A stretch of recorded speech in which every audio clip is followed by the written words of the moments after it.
The Reconquista, or the reconquest of the Iberian Peninsula, was a centuries-long period of Christian expansion and reconquest of territories in the Iberian Peninsula, particularly from Muslim rule. Although a significant number of individuals are familiar with the religious history of the Iberian Peninsula, including the notorious Spanish Inquisition, fewer are cognizant of the fact that neither Spain nor Portugal was perpetually governed by Christian Europeans. In reality, there existed an era spanning nearly 8 centuries characterized by an unrelenting power struggle between the Christian kingdoms and Muslim caliphates. This period commenced following the Umayyad Caliphate's conquest of Hispania in 711, which led to the downfall of the local Visigothic kingdom and placed significant pressure on the neighboring kingdom of Asturias. It didn't take long for the Europeans to take great offense to these actions. Just about a decade after the Muslims first set foot on the peninsula for conquest, the Christians were prepared to embark on the Reconquista. The initial event of this centuries-long campaign is commonly regarded as the Battle of Covadonga, during which Pelagius the Visigoth led a persistent rebellion deep into the heart of the enemy territory at the Picos de Europa. The Umayyads, returning from an unsuccessful clash with the Franks in France, determined that it was necessary to crush the rebellion that had been fermenting in the kingdom of Asturias in order to rejuvenate morale. Regrettably for the Muslim conquerors, Pelagius remained steadfast, and the Asturian rebels inflicted a decisive defeat upon the Umayyads, compelling the latter to retreat and thereby igniting the Christian crusader spirit throughout the region. Nevertheless, the subsequent centuries marked a gradual phase in the reconquest. During this time, the Muslim Caliphate prioritized consolidating its power from its capital in Córdoba, while the displaced Christians were not yet sufficiently prepared to launch a full-scale campaign to reclaim their claims to the peninsula. Furthermore, there were other logistical matters that needed to be resolved, including the allocation of territories among the Christian kingdoms. In the interim, the fledgling Kingdom of Asturias gradually expanded its own territorial claims through subtle victories. For instance, in 924, the Asturians even succeeded in capturing the city of Leon. After a couple of centuries characterized by planning, internal strife, and general instability, by the time the 11th century arrived, the Christians were finally fully prepared for a concerted effort. By the 11th century, the Kingdom of Asturias was no longer the sole emerging Christian state within the borders of the Iberian Peninsula. The kingdoms of Castile, Leon, Catalonia, and Navarre progressively rallied to the Reconquista cause, one by one. In 1085, the ancient Visigothic capital of Toledo, which had been under the control of one of the new Muslim Taifa kingdoms, succumbed to the Kingdom of Castile, owing to the efforts of King Alfonso VI. This victory was anticipated to ignite an even greater level of morale and fighting spirit among the Christians. However, shortly thereafter, their efforts were unexpectedly stymied. Recognizing the burgeoning threat posed by the European Christians, the Muslims swiftly enlisted Islamic warriors from Africa, known as the Almoravids, to bolster their defenses. Although the Almoravids proved to be fierce warriors who fought valiantly for the Muslims of Iberia, the Christians persisted in their struggle nonetheless. While the Spanish kingdoms concentrated on their respective territories of the peninsula, engaging in battles against both the Muslims and each other, a significant victory unfolded in Portugal. On June 24, 1128, the Battle of São Mamede pitted Afonso Henriques of Portugal against his own mother, Teresa, culminating in the proclamation of an independent kingdom of Portugal, with Afonso assuming the throne. In 1143, the Kingdom of Leon officially recognized Afonso as the legitimate king of Portugal, and in 1179, the Pope also acknowledged his kingship. This was an immensely significant achievement for the Christians of the peninsula, and the subsequent expansion into the Algarve region in the following century further solidified this victory. Part of this success may be attributed to the instability within the Muslim-controlled portion of the peninsula. The Almoravids initially fared reasonably well after accepting the invitation to invade, but in the 12th century, they succumbed to defeat at the hands of the Almohads, a Muslim dynasty rather than the Christians. Shortly thereafter, in 1212, a united force of the Christian kingdoms decisively defeated the numerically superior Almohads, thereby clearing the way for the Reconquista to advance further. Previously, Alfonso II of Aragon and Alfonso VIII of Castile reached an agreement regarding the division of Muslim-occupied territories through the Pact of Cazorla.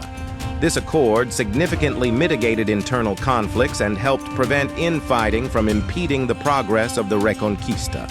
Following the victory at Las Navas de Tolosa against the Almohads, Ferdinand III, the new king of Castile and Leon, consolidated his realms and initiated a fresh campaign to recapture the remaining Muslim territories for his newly expanded kingdom. Córdoba fell in 1236, dealing a severe blow to the Muslims, and subsequently other important cities also succumbed to the advancing Christian forces. By 1250, nearly all of the Iberian Peninsula had returned to Christian control, except for the Muslim kingdom of Granada, which remained under Castilian suzerainty. This was largely due to the evolved policies of Ferdinand III, who initially attempted to expel all Muslims from his recaptured lands, but soon recognized the economic consequences of such a strategy. Instead, the Kingdom of Granada was permitted to maintain its Muslim identity, albeit under the condition that it paid annual tribute to the Castilian king. This arrangement nonetheless facilitated a period of growth for Islam in Spain. The subsequent king of Castile, Alfonso X, recognized the cultural richness of Islamic heritage and established the Escuela de Traductores in Toledo, dedicated to translating Arabic literature for European understanding. Meanwhile, James I of Aragon and Alfonso III of Portugal were expanding their respective borders and reclaiming additional territories across the Iberian Peninsula, further solidifying Christian hegemony. It seems that for the time being, the Christians had considered the Reconquista as largely accomplished and were content to permit the Muslims to remain under the established conditions. However, this perception would soon undergo a shift.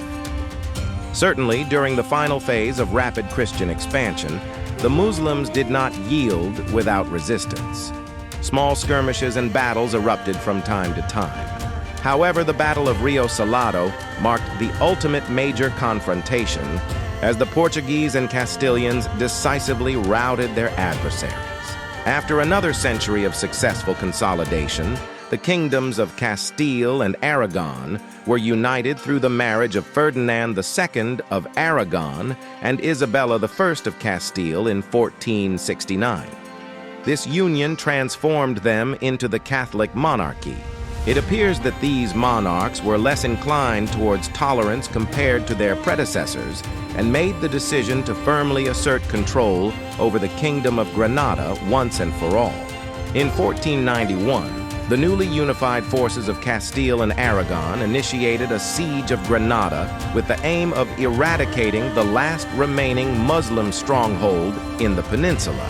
The Muslims attempted to resist for several months, but Prince Boabdil of Granada soon came to the realization that there was no feasible way for him to overcome the attackers single-handedly. The monarch ingeniously negotiated a truce with his Spanish adversaries, pledging to surrender in the event that he failed to receive support from another Muslim state within a period of 4 months.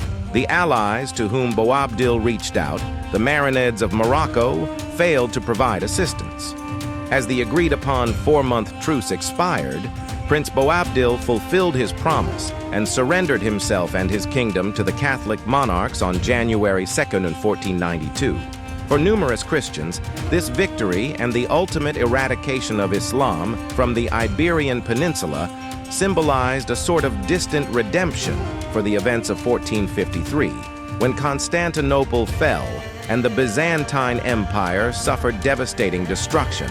Religion remained profoundly significant even after the completion of the Reconquest. The subsequent Alhambra decree went so far as to expel all practicing Jews from the Catholic monarchy, and later, both the territories of Castile and Aragon mandated the conversion of any Jews or Muslims under the crown to Catholicism. The subsequent establishment of the Spanish Inquisition perpetuated this severe legacy of the Reconquista, and even today, many Iberian Christians commemorate the fall of Granada as a monumental triumph for their nations. Indeed, the Reconquista was far more than just a singular war or campaign. More precisely, it was a series of campaigns and conflicts between the Muslims and Christians of the Iberian Peninsula, with the latter persistently striving to regain their territory and authority.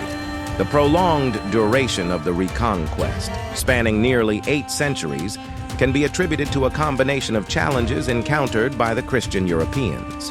Firstly, persistent infighting among the Spanish and Portuguese states and kingdoms significantly hindered and occasionally weakened their collective cause. Moreover, the assistance enlisted by the Muslims from Africa served as a considerable impediment to the efforts of the Reconquista and hindered the overall pace of progress. While civil strife among the Muslims occasionally benefited the Christians, their own internal and external challenges were not always straightforward enough to set aside. Lastly, the decision to temporarily leave the Kingdom of Granada undisturbed also prolonged the final culmination of the Reconquest journey. Indeed, although it spanned several centuries, the Christians of Europe ultimately succeeded in reclaiming their land from the Muslim invaders. In the eyes of some, this achievement served as a form of retribution for the defeat of the Byzantines in the East.